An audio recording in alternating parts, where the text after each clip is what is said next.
오늘 이 시간 우리에게 주시는 하나님 말씀 신약 성경 누가복음 15장입니다. 누가복음 15장 11절부터 32절까지 말씀.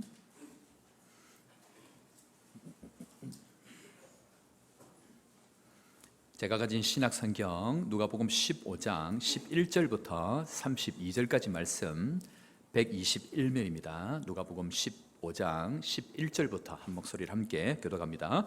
또 이르시되 어떤 사람이 두 아들이 있는데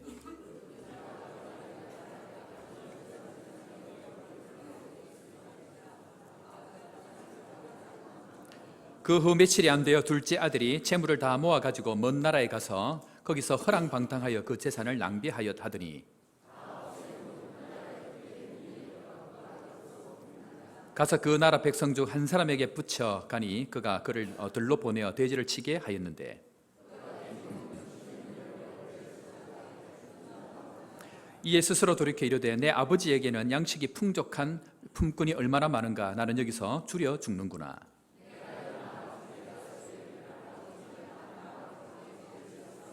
지금부터는 아버지의 아들이라 일컬음을 감당하지 못하겠나이다. 나를 품꾼의 하나로 보소서 하리라 하고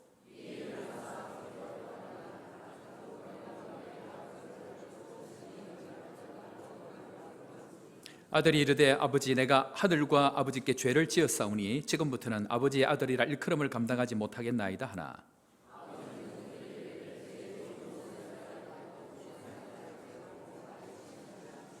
그리고 살진 송아리를 끌어다가 잡으라. 우리가 먹고 즐기자.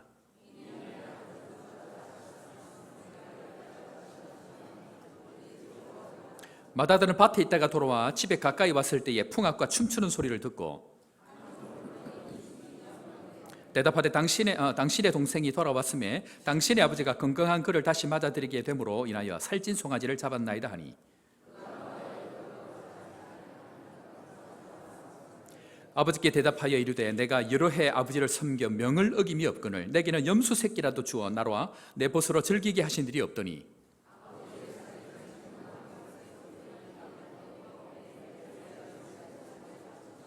아버지가 이르되 예, 너는 항상 나와 함께 있으니 내 것이 다 내 것이리로되 이 내 동생은 죽었다가 살아났으며 내가 잃었다가 얻었기로 우리가 즐거워하고 기뻐하는 것이 마땅하다 하니라. 아멘.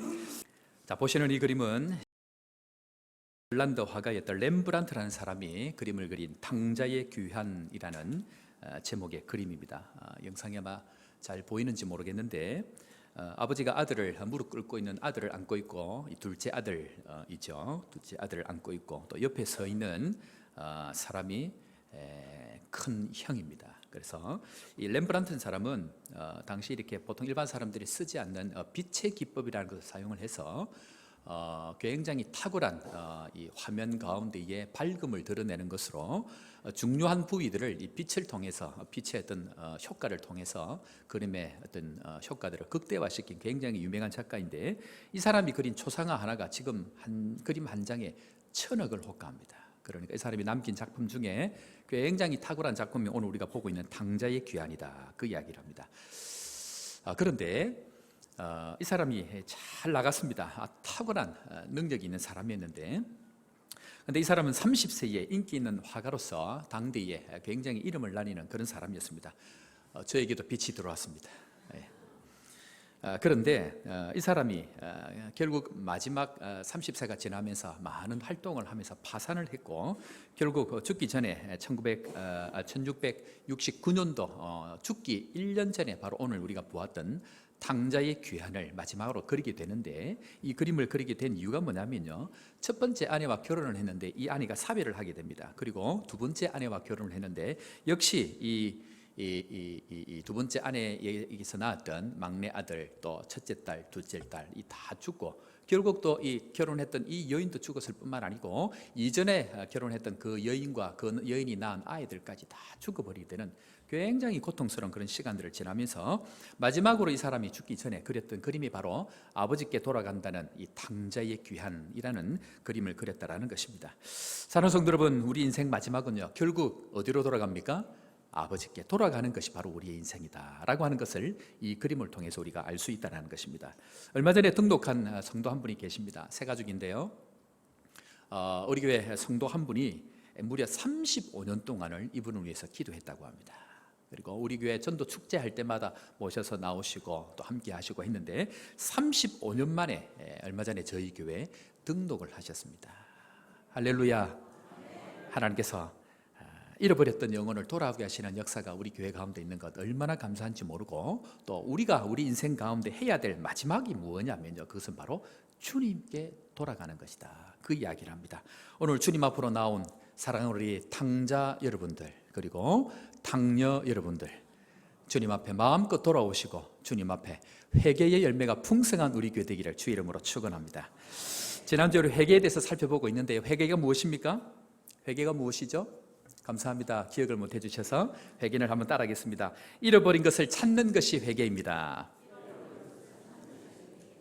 자, 우리 24절 말씀 우리 다 같이 한번 보도록 하겠습니다. 24절입니다. 이 내 아들은 죽었다가 다시 살아나시며 내가 잃었다가 다시 얻었노라 하니 그들이 즐거워하더라. 자, 오늘 이 이야기는 우리가 너무 잘 알고 있는 탕자의 비유입니다. 둘째 아들이 아버지를 떠나서 집을 떠났다가 허랑방탕하고 결국 돌아오는 얘기인데요. 그런데 오늘 우리가 읽었던 이 비유는 지난주에 우리가 함께 배웠던 첫 번째, 두 번째 비유가 뭐였습니까? 일은 양 비유, 두 번째는 드라크마 비유, 그리고 오늘 이 둘째 아들 돌아오는 탕자 이야기가 한 세트로 되어 있는데 예수님께서 한 비유다, 그 말씀을 하시면서 무엇에 관한 얘기라 그랬습니까? 회개에 관한 이야기다, 그 말씀을 하고 있다라는 것입니다. 그런데 사랑하는 성도 여러분, 아버지 입장에서는요, 이 아들을 잃었습니다. 그런데 이 아들의 입장에서는 무엇을 잃었을까요? 재산을 잃었습니까? 가지고 있는 물질을 잃었습니까? 무엇을 잃었죠? 이 아들의 입장에서는 바로 아버지를 잃었다, 그 이야기를 오늘 하고 있다라는 것입니다. 아버지를 잃은 이 둘째 아들에 관한 이야기. 그런데 실은 이 둘째 아들만 아버지를 잃은 것이 아니고, 실상 오늘 이 비유는 첫째 아들이 아버지를 잃었다는 얘기를 하고 싶어서 예수님께서 오늘 이 이야기를 시작하고 있다는 것입니다. 이 이야기가 어떻게 전개가 되어질지 한번 기대하고 오늘 말씀을 한번 나눠보면 좋겠다 생각을 합니다. 그런데 오늘요, 이 말씀을 가만히 보면요, 아들은 이 아버지를 잃었습니다. 그런데 오늘 12절 말씀을 보면 굉장히 이상한 말씀이 나옵니다. 12절 말씀 우리 다 같이 한번 한 목소리를 읽어보도록 하겠습니다. 12절입니다. 그 둘째가 아버지에게 말하되 아버지여 재산 중에서 주소서 하는지라. 아버지가 그 살림을 각각 나눠 주었더니. 여러분들 오늘 이 말씀을 읽으면 자연스럽죠? 근데 전혀 자연스럽지 않는 것이 오늘 이 말씀입니다. 당시 유대 사회는요, 아버지의 재산을 취할 수 있는 유일한 방법은 아버지가 죽는 것밖에 없습니다. 아버지가 죽어야만이 재산을 가지고 갈 수 있는데, 이 아들이 오늘 어떻게 얘기합니까? 아버지 나에게 재산을 달라라고 얘기합니다. 이 말은 아버지 좀 일찍 죽어주세요, 그 말이에요. 여러분들 가정 가운데 자녀들이 재산을 좀 달라고 얘기하죠. 그 말은 아버지 일찍 돌아가세요, 이 말이에요. 재산을 미리 받으신 분들 회개하시기 바랍니다. 오늘 이 유대 사회는요, 아버지의 재산을 먼저 이렇게 받을 수 있는 게 없어요. 절대로 받지 못하는데, 유일한 방법은 아버지를 죽여야만이 받을 수 있는데, 결국 이 아버지를 죽음에 몰아넣고 이 둘째 아들이 재산을 받아가는 내용이 바로 오늘 이 내용이다, 그 이야기를 하고 있다는 것입니다. 그런데 더 이상한 게 뭐냐면요, 아버지가 안 죽었는데 마치 죽은 것처럼 해서 이 재산을 가져가면 이 아들을 어떻게 할까요? 어떻게 해야 되죠? 그래, 잘 다녀오라고 인사를 해야 될까요?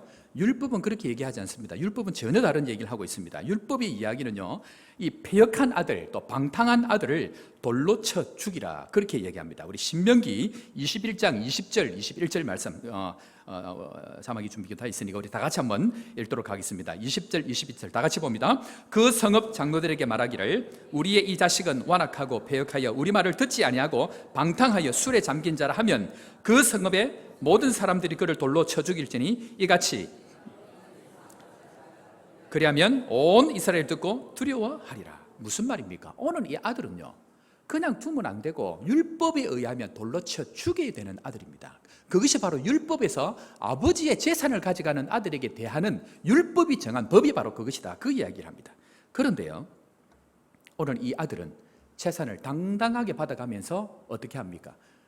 자신이 잃어버린 게 아니고 아버지를 죽이고 가져간 것이 바로 이 제사이다. 성경은 오늘 그 이야기를 하고 있다는 것입니다. 아버지를 죽여서 자신의 것을 취한 것이 바로 오늘 성경에서 둘째 아들이 하고 있는 그 이야기가 바로 오늘 아버지를 떠난, 아버지를 잃은 둘째 아들의 모습이다. 그 이야기를 하고 있다는 것입니다. 그런데요, 이렇게 해서 아버지를 마치 죽인 것처럼 하고 이 집을 떠난 아들이 잘 되면 좋은데요, 아버지를 떠나고 나면요 아무것도 되지 않습니다.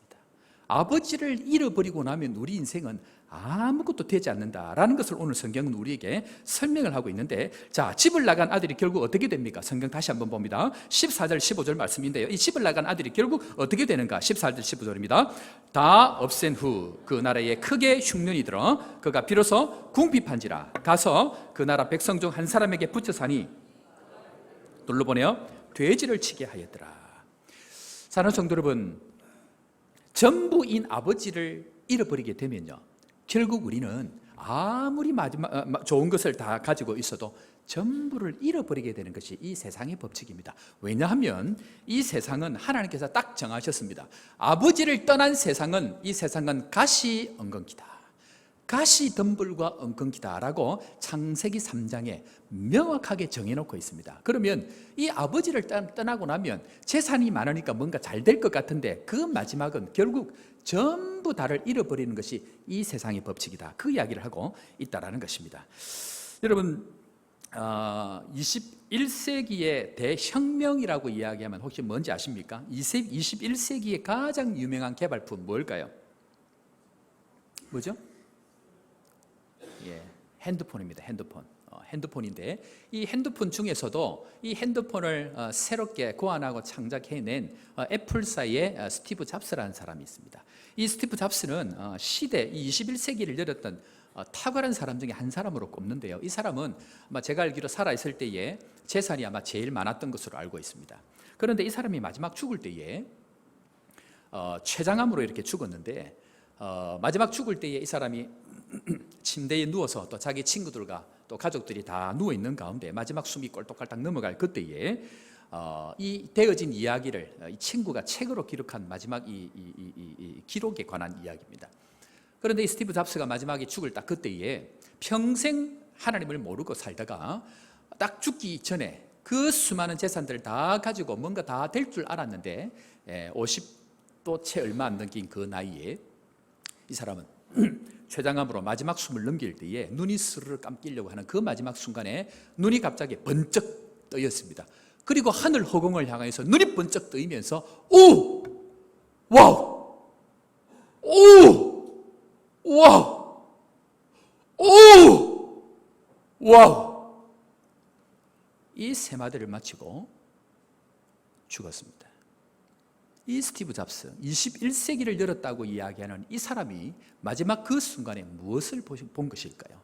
이 세상에 둘째 가라면 서러울 만큼 재산을 다 가지고도 마지막 순간에 이 사람이 죽어갈 그때에 영적인 세계가 열리는 그 마지막 순간에 이 스티브 잡스가 무엇을 보았을까요? 그것은 바로 이 땅 가운데 단 한 번도 보지 못했던 영적인 세계가 열리면서 이 세상이 아니고 다른 세계가 있다는 것을 이 사람이 보고 그것을 놀래하면서 마지막으로 죽어갔던 것이 바로 이 스티브 잡스의 마지막 모습입니다.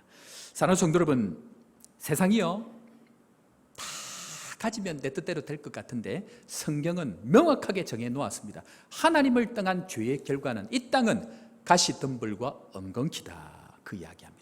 사랑하는 성도 여러분, 하나님을 떠난 인생 아무것도 아닌 것 하나님 앞에 고백할 수 있는 우리 모두가 되기를 주의 이름으로 축원합니다. 그런데 오늘 이 둘째 아들도 마찬가지입니다. 이 아버지를 떠나고 나서 어디까지 나락으로 떨어지는가? 이 아들이 지금 오늘 15절 말씀 보니까 이 사람이 지금 마지막에 어떻게 되었다고 얘기합니까? 누구에게? 어떤 사람에게 갔는데 그 사람이 어디로 보냅니까? 들로 보내가지고 뭘 치게 합니까?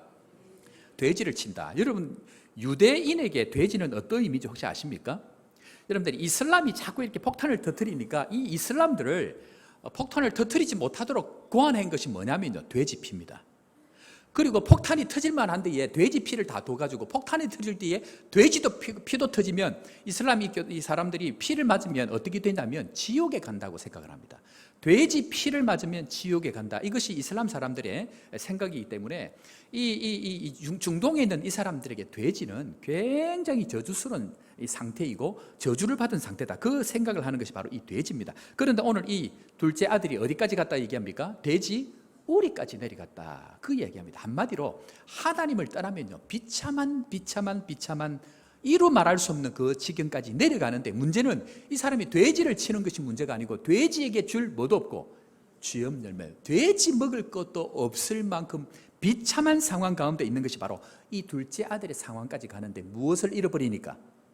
아버지를 잃어버리니까 이렇게 되어진다라는 것을 오늘 이야기를 하고 있다는 것입니다. 사랑하는 성도 여러분, 하나님을 떠난 인생의 끝이 뭐냐면요, 희한한 게 하나님을 떠나고 나면 내가 하고 싶은 걸 하면 좋은데, 하나님을 떠나고 나면 내가 제일 하기 싫은 걸 하게 돼요. 하나님을 떠나고 나면, 하나님을 따라서 내가 하고 싶은 걸 막 하면 좋은데, 하나님을 떠나고 나면 내가 제일 하기 싫고, 내가 제일 만나기 싫고, 내가 제일 싫어하던 그 일을 하게 되는 것이 이 세상의 법칙이다. 그 이야기를 하고 있다는 것입니다. 부모 말 안 듣고 내가 좋아하는 남자하고 결혼을 했더니 그 남자가 평생 나를 괴롭히고 있더라. 저를 보지 마시고 옆에 있는 남자와 아내를 보시길 바랍니다. 인생이 그런 거예요. 싫어서 갔는데 거기에 내가 제일 싫어하는 것이 거기에 있다는 것이 오늘 둘째 아들을 통해서 보여주고 있는 세상의 모습이다. 그 이야기를 하고 있다는 것입니다.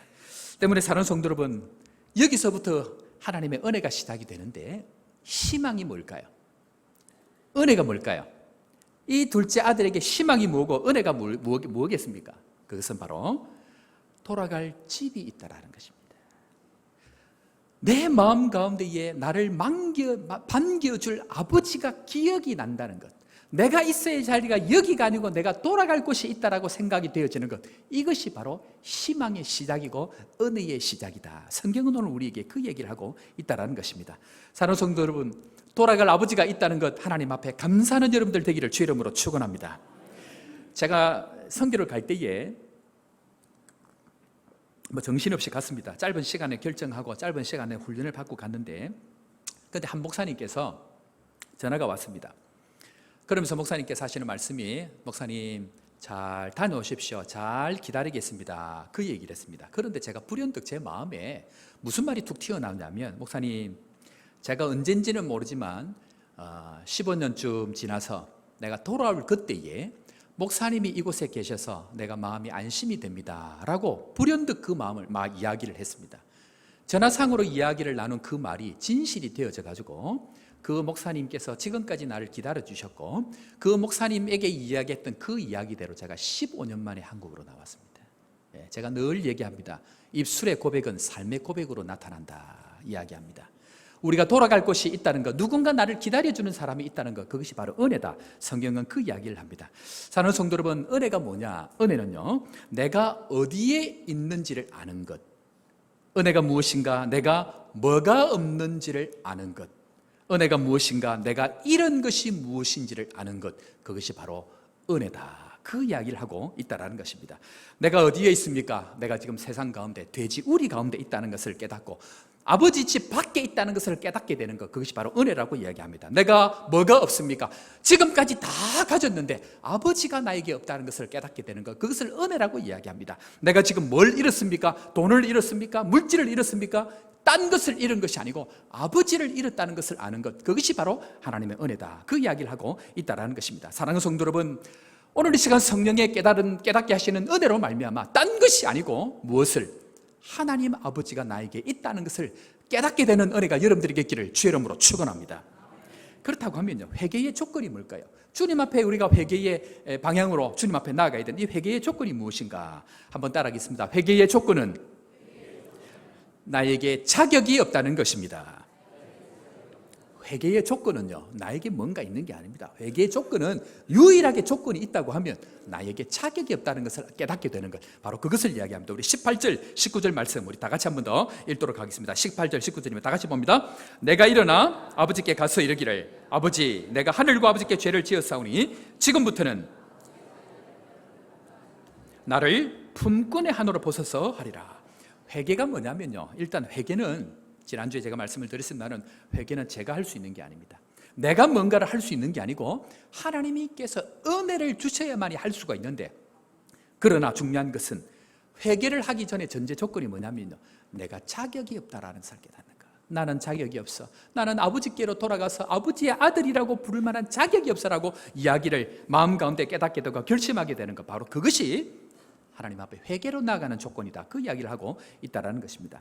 저는요, 개인적으로 예수를 처음 믿을 때에, 예수를 믿고 예수님을 만나는 그 순간에 제 주머니에는 뭐가 있었다고요? 부적이 있었습니다. 평생 우상을 섬기다가 예수님께 나아가고 예수님을 믿는 그 순간에도 주머니에 부적을 넣고 그 부적을 붙들고 예수님께 나아갔기 때문에 저는 죽을 때까지 자격이 없습니다. 평생을 살아도 하나님 앞에 얼굴 한 번 들지 못하고 죄인처럼 살아야 되는 것이 저의 모습입니다. 그런데 감사한 게 뭐냐면요, 그 마음을 하나님께서 받아주셨다는 것입니다.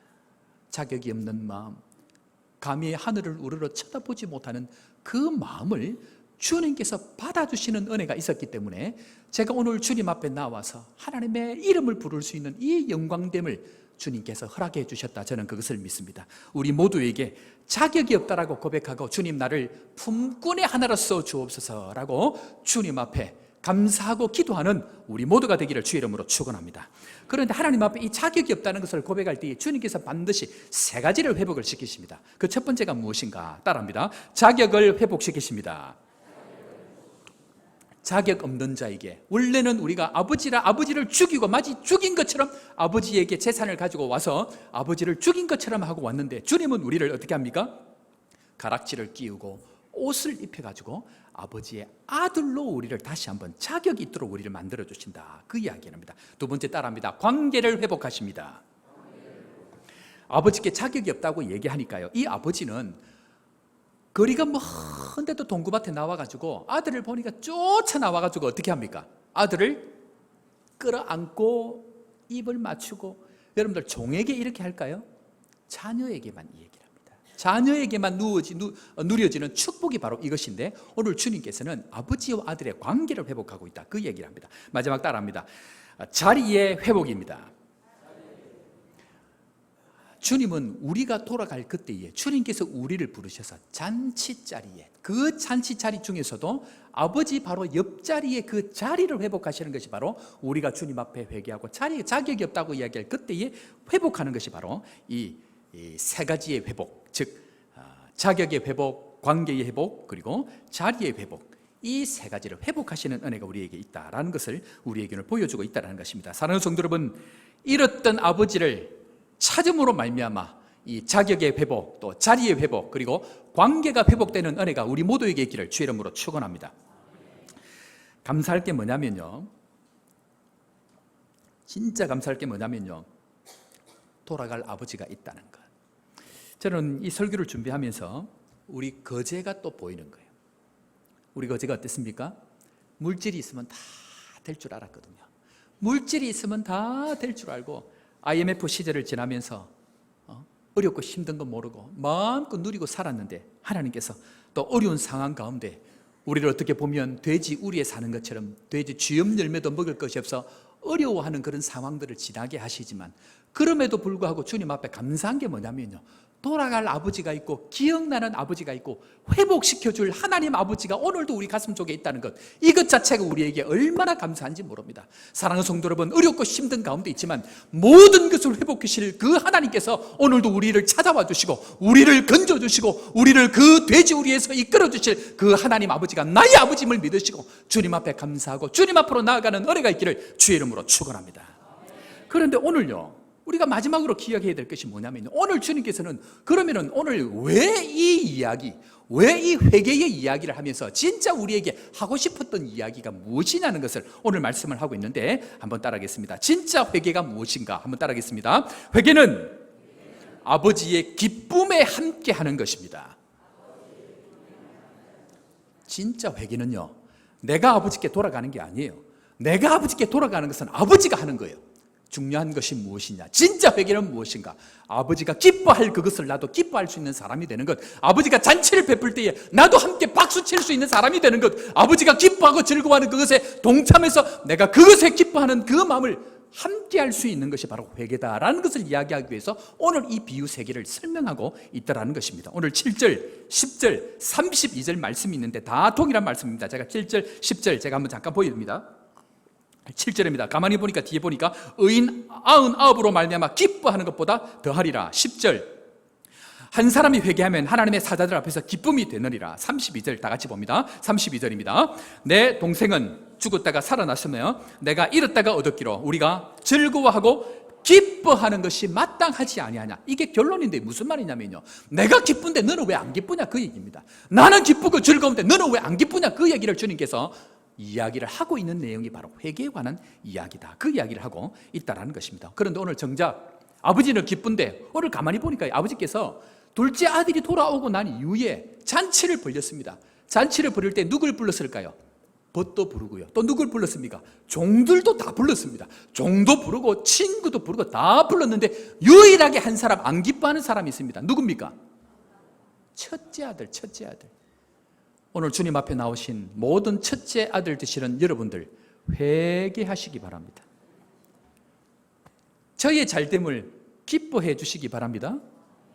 심각하게 저를 바라보지 마시고 주님께서 진짜 회개가 뭐냐면요, 하나님이 기뻐하는 그 사람을 나도 기뻐할 수 있느냐, 오늘 지금 그걸 이야기하고 있다는 것입니다. 오늘 우리가 보았던 그림 잠깐 다시 한 번 더 보겠습니다. 오늘 이 그림에 이상한 게 있습니다. 둘째 아들이 무릎을 꿇고 있고요, 그 신발을 보면 한짝은 벗어져 있고 한쪽은 뒤꿈치가 다 찢어져 있습니다. 머리는 듬성듬성 머리가 거의 다 빠져 있고요. 얼마나 고생을 했겠습니까? 그런데 이 아버지가 손을 이렇게 맞잡고 있는데, 온 마음으로 맞잡고 있는데, 여러분들이 보시는 왼쪽 손은 아버지의 손입니다. 두툼하고 크고 능력 있는 손을 나타냅니다. 그런데 오른손은 왼손과 다릅니다. 오른손은 여자의 손을 그려놨습니다. 어머니의 모습, 용서하시는 하나님 아버지의 모습, 돌보시는 하나님의 모습을 그리면서 오른손과 왼손의 그림이 다릅니다. 그런데 오늘 오른쪽에 나와 있는 누굽니까? 첫째 아들은 마치 남을 쳐다보듯이 보고 있습니다. 그리고 긴 막대기를 들고 이렇게 서 있습니다. 저 모습이 기뻐하는 표정일까요? 어디 한번 두고 보자는 표정일까요? 어디 한번 두고 보자. 네가 아버지하고 나오면 나와봐라. 회개는요, 딴 게 아닙니다. 아버지가 맞아줄 때 그때 옆에서 박수 칠 수 있는 거예요. 아버지가 기뻐할 때 그때 나도 기뻐하는 것. 오늘 주님께서 큰 걸 요구하지 않아요. 회개할 때 너 지금까지 피던 담배 끊어. 너 지금까지 몰래 목사 몰래 먹던 술 끊어. 지금 그 얘기하는 거 아니에요. 그냥 와서 기뻐하고 즐거워하면 박수 쳐줄래? 지금 오늘 주님 그 얘기하고 있다는 얘기입니다. 아버지 입장에서는요, 지금 죽었다가 살아난 아들이에요. 여러분들 아들이 나갔다가 돌아왔는데 부모님 같으면 어찌합니까? 여러분들 어린 애들이 어디 나갔다가 맨날 며칠 있다가 돌아왔을 때 우리 어머님들 애 들어오면 뭐부터 합니까? 아이고 이 새끼 죽이려면 이래 합니까? 몸은 괜찮나? 그러면서 손발 이래 만져보자 하지 않겠습니까? 어디 괜찮나? 이게 부모 마음인 거예요. 이게 부모 마음인데 얼마나 그것이 감격스럽고 감사한지. 여러분들 요즘에 제가 한국 와보니까 제일 한국 사람들이 가기 싫어하는 것 중에 한 군데가 있더라고요. 어디일까요? 모르십니까? 병원입니다. 병원. 저희 아버님도 평생 병원을 한번 안 가시다가 그냥 돌아가셨습니다. 돌아가셨는데 한국 사람들은 병원에 가서 요즘 검사를 많이 하니까 검사하러 갔다가 결과를 기다리는데 가슴이 조마조마한 거예요.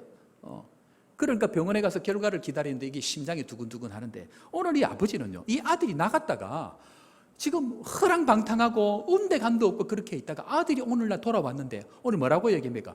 건강하게 돌아온 것이 얼마나 감사하냐, 얼마나 이 아버지가 기쁘겠어요. 어디 한 군데 부러진 데 없고 몸 상한 데 없이 돌아와가지고.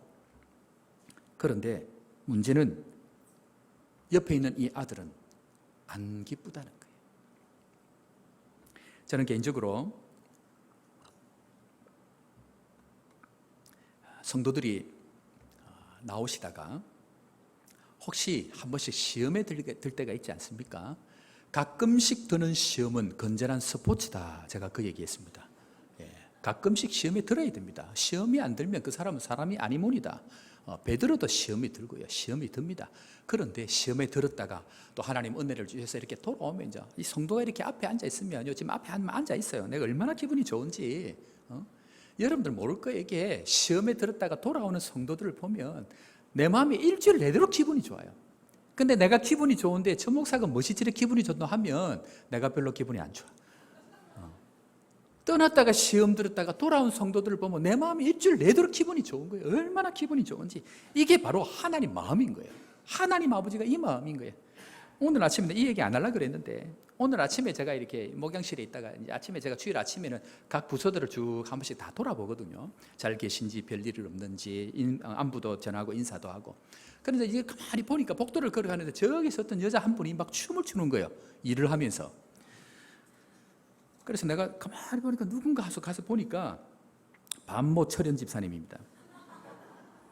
저분이 우리가 이미 익히 돌틈이에서 그죠? 돌틈이에서 그분의 놀라운 능력과 실력을 이미 보지 않았습니까? 그래서 말씀이니까 춤을 추고 계시는데 가서 제가 여쭤봤어요. 아니 집사님 뭐가 그래 좋습니까? 그러니까 옆에 계신 분들이 그 얘기를 하는 거예요. 예수 처음 믿을 때 간증을 하고 있는데 그 얘기가 너무 기뻐가지고 막 이렇게 얘기를 하신다고. 근데 제가 그 이야기를 했습니다. 집사님, 저는 요즘 집사님을 보면 처음 믿을 때는 어떤지 모르겠는데 지금 처음 믿는 것 같이 기쁘고 즐거워 보여서 좋습니다. 제가 그 얘기를 했습니다. 그걸 보는 것 자체가 제 입장에서는 얼마나 좋은지 모릅니다. 사랑하는 성도 여러분, 예수를 오래 믿다 보면요, 우리가 잃어버리는 것 한 가지가 뭐냐면요, 주님이 기뻐하고 있는 그것을 잃어버리는 거예요. 주님이 기뻐하고 있는 것이 우리가 처음에는 그걸 알았는데 예수를 믿다 보니까 이것 한 가지를 잃어버리니까 성경은 이야기를 네가 전부를 잃었다고 얘기하는 거예요. 그래서 주님께서 말씀합니다. 이 기쁨을 회복하는 것이 회개하는 것이다. 문제는요, 여기에서 붙어 있습니다. 이 첫째 아들은 안 기쁜 거예요. 안 기쁠 뿐만 아니고 둘째 아들이 돌아온 게 싫은 거예요. 그러니까 긴 막대기 하나 들고 어디 한번 두고 보자 하고 지켜보는 얼굴이 바로 렘브란트가 그렸던 돌아온 귀향의 첫째 아들의 모습입니다. 그런데 오늘 우리가 살펴볼 게 뭐냐면요, 이 첫째 아들이 왜 하나도 안 기쁘냐는 것입니다. 왜 첫째 아들은 안 기쁠까? 아버지는 기쁜데 왜 이 첫째 아들은 안 기쁘지? 오늘 그 이야기를 여러분들과 함께 나눠보려고 합니다. 자, 여러분들 영혼들이 돌아오면 여러분들 기쁘십니까? 이러시면 곤란합니다.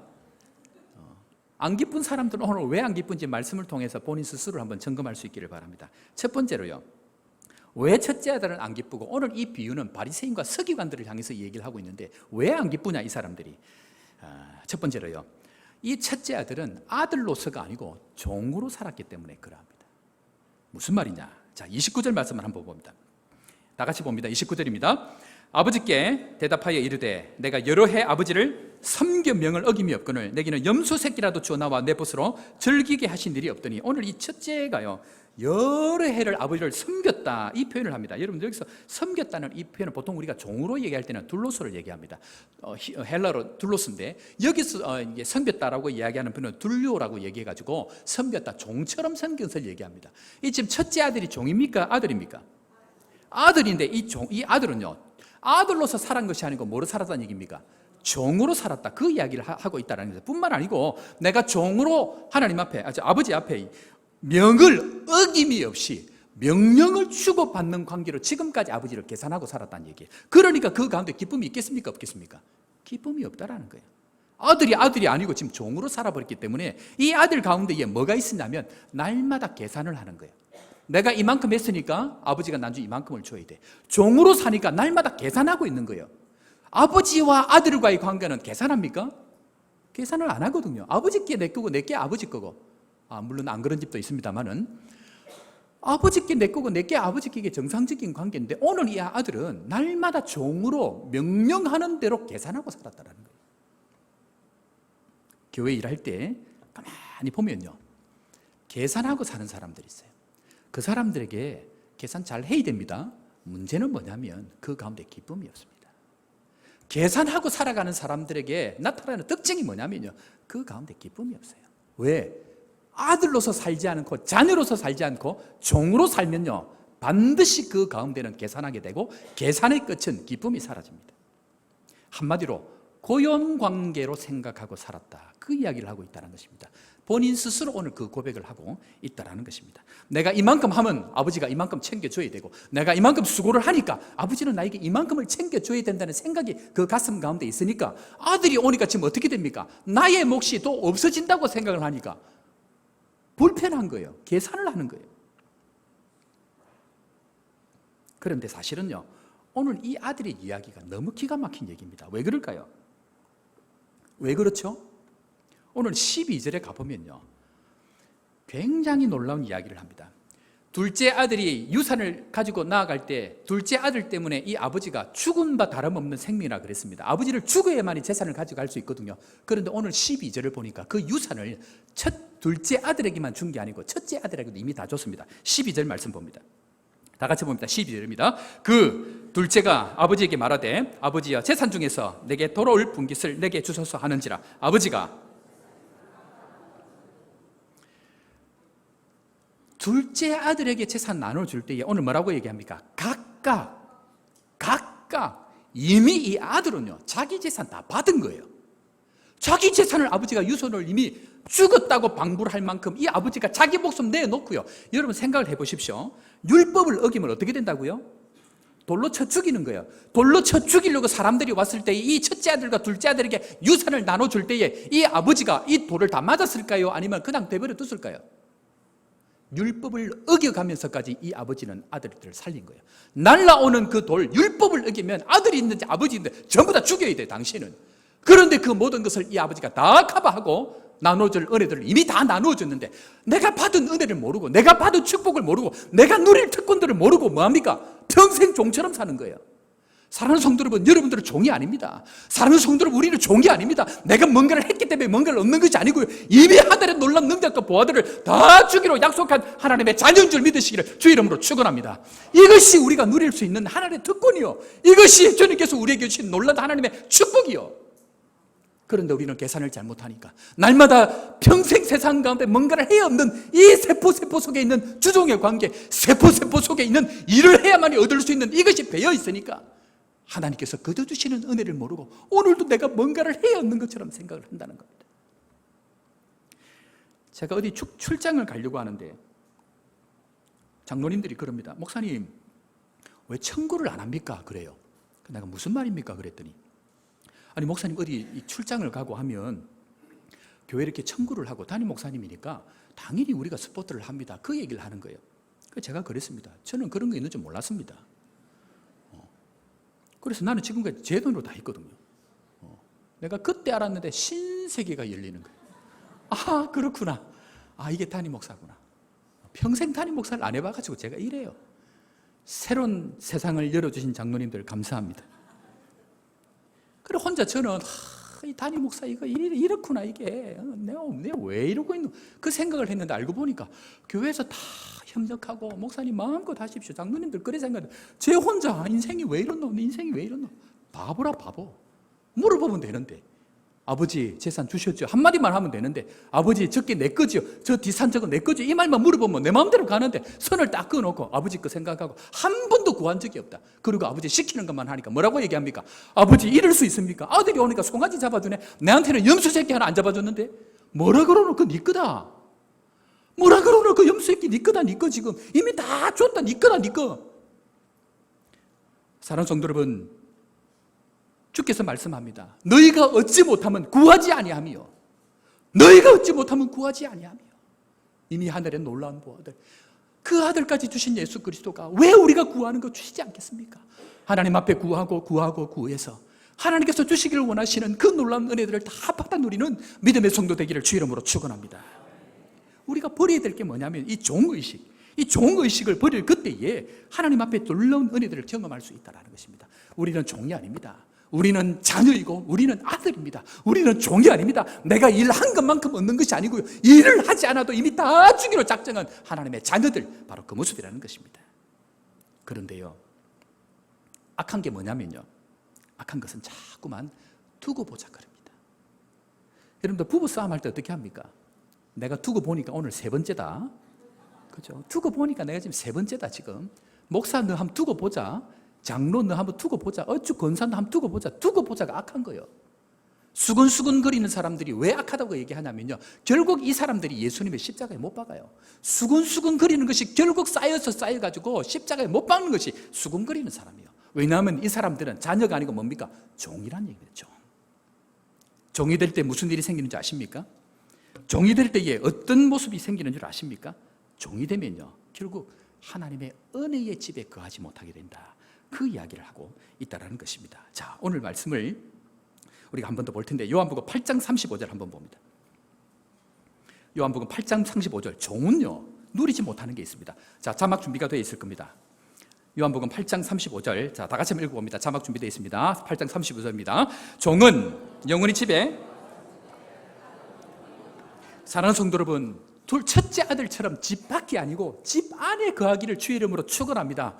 우리들은요 안에 있는 사람들이, 안에 있는 사람. 그런데 밖에서 늘 저거 어떻게 한테 두고 보자. 안에 있는 은혜를 누리는 우리가 되어야 될 것입니다. 두 번째는요, 주인이 하는 것을 모르는 것이 종입니다. 요한복음 15장 15절 다시 한번 봅니다.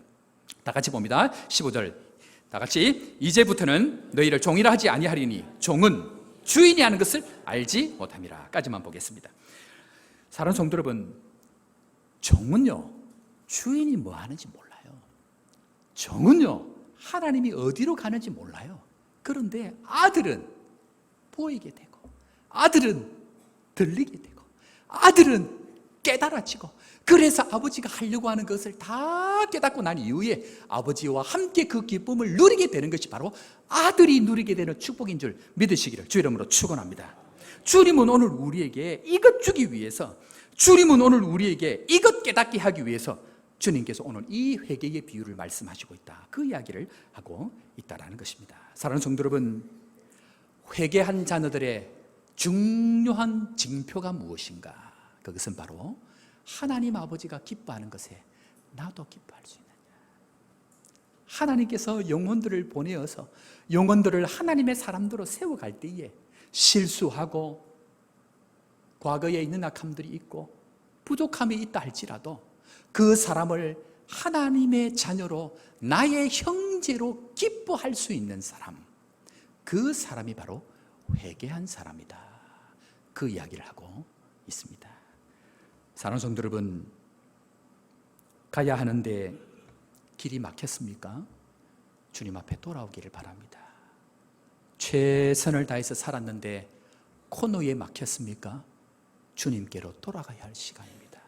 그러나 주님 우리에게 이야기합니다. 묻고도 하지 말고 오직 유일한 한 가지, 주님의 그 기쁨에 함께 기뻐할 수 있다고 하면 너는 내 집에 영원히 거하게 될 것이다. 오늘 이 약속을 주님께서 말씀하고 있다는 것입니다. 이 설교를 준비하고 있는데요, 지난주 수요일입니다. 여러분들 저를 알겠지만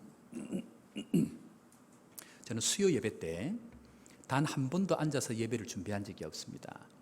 수요 예배 때 제 표현입니다. 저 동구밭에 서서, 동구밭 밖에 서서 우리 교인들 오는 모습들 한 사람씩 바라볼 때에 저는 얼마나 기쁜지 모릅니다.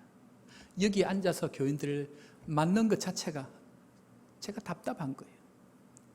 월, 화, 수 3일 동안 세상에서 씨름하고, 세상에서 치이고, 세상에서 외면당하고, 세상에서 힘들게 그렇게 살다가 하나님 아버지 성전을 향해서 주의 말씀 그 사무에서 나오는 성도들이 얼마나 감사한지 몰라요.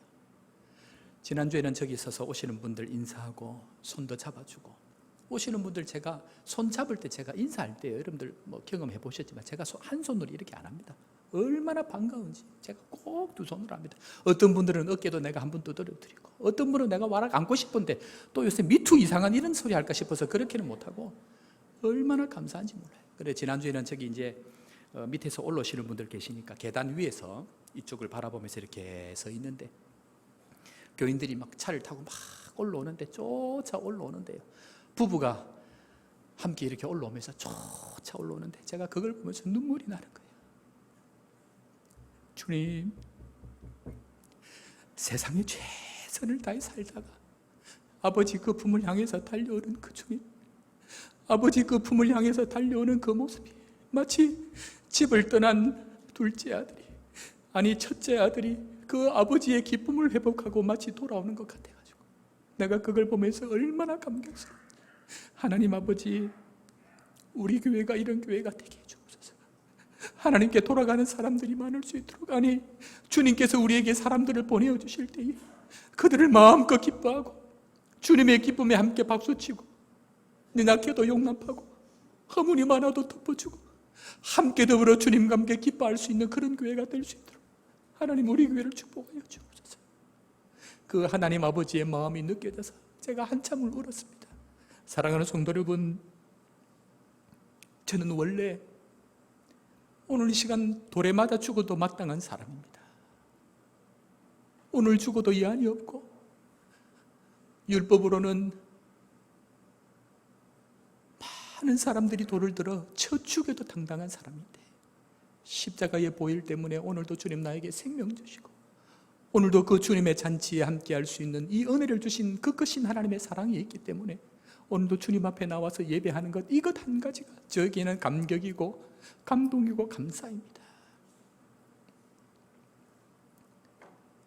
우리가 잃었던 그 기쁨이 회복되기를 주의 이름으로 축원합니다.